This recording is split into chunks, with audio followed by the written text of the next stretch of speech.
Assalamualaikum warahmatullahi wabarakatuh. Alhamdulillah wassalatu wassalamu ala Rasulillah wa ala alihi wa ashabihi wa man wala ma ba'du.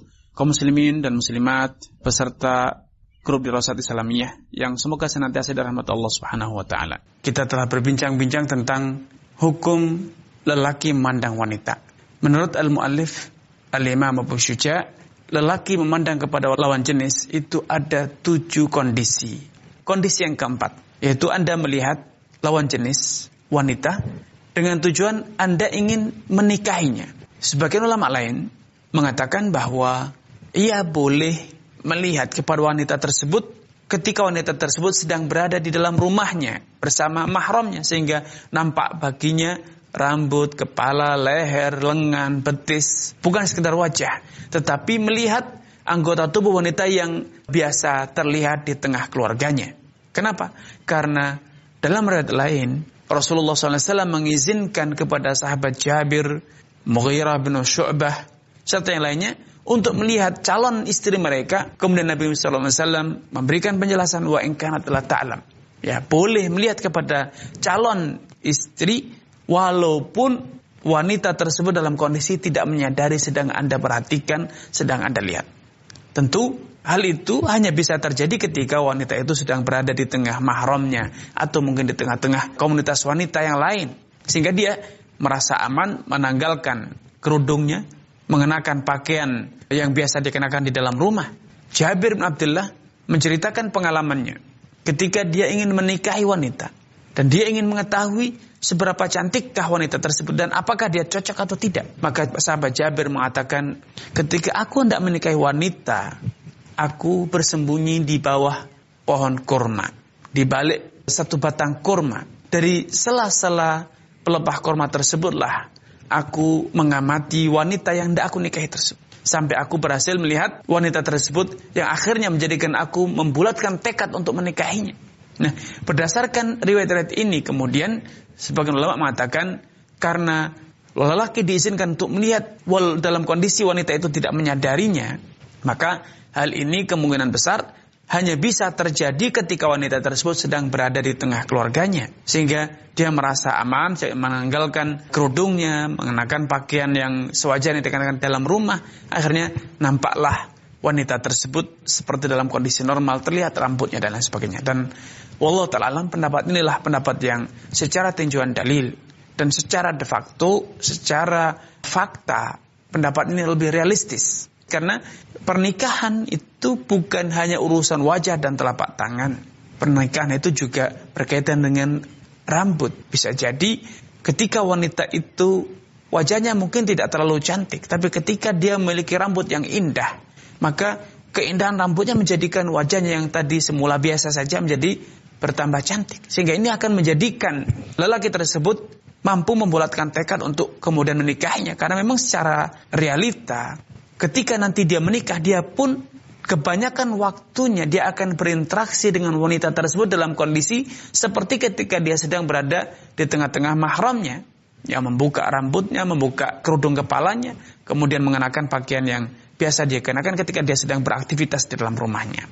Dan inilah wallahu ta'ala alam pendapat yang lebih kuat. Dan para ulama telah menegaskan bahwa nazar itu ketika tujuannya adalah untuk menikahi wanita yang dilihat, itu hukumnya sunnah.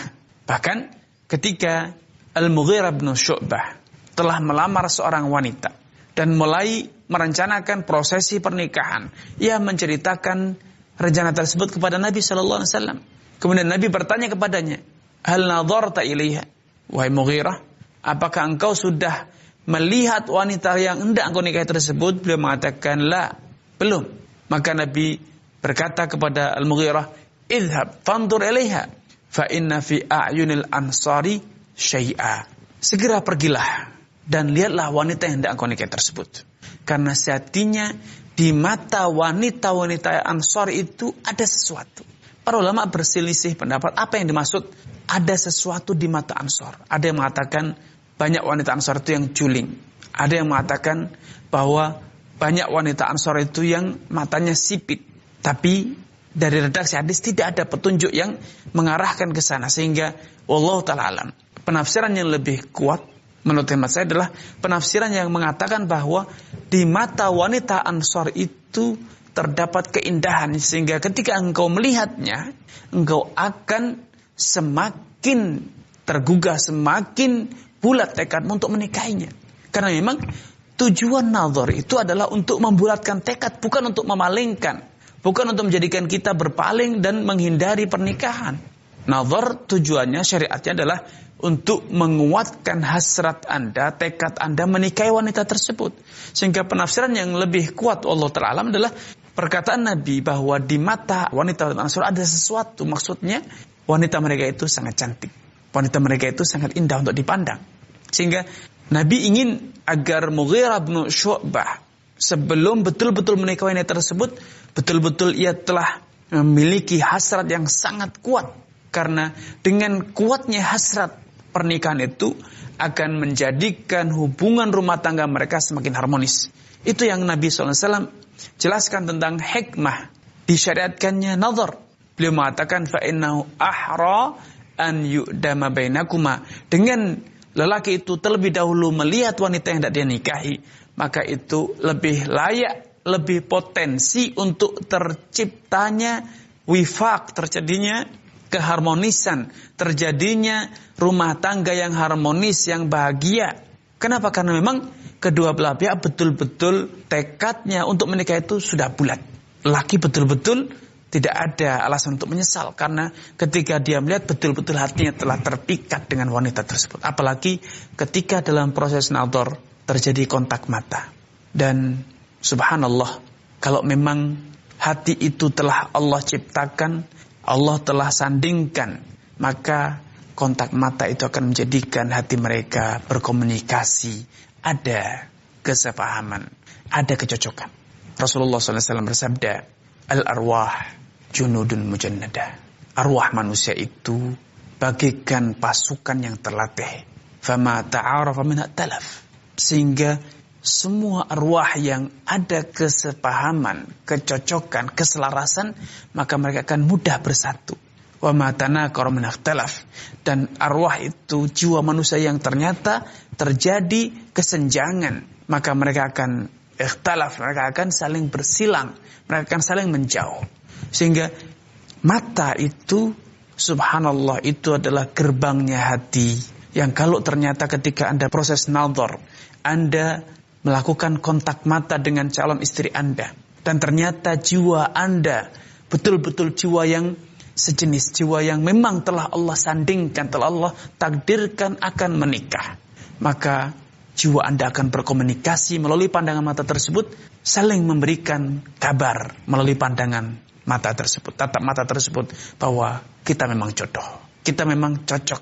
Sehingga ketika mereka betul-betul menikah akan terjadi keharmonisan yang luar biasa. Dan itu yang Rasulullah katakan, fa innahu ahra an yu'dama bainakuma.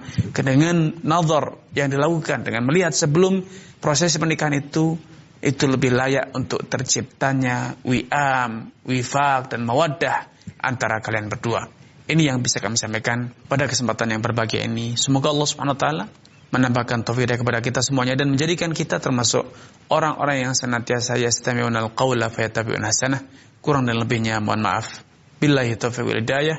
Wassalamualaikum warahmatullahi wabarakatuh.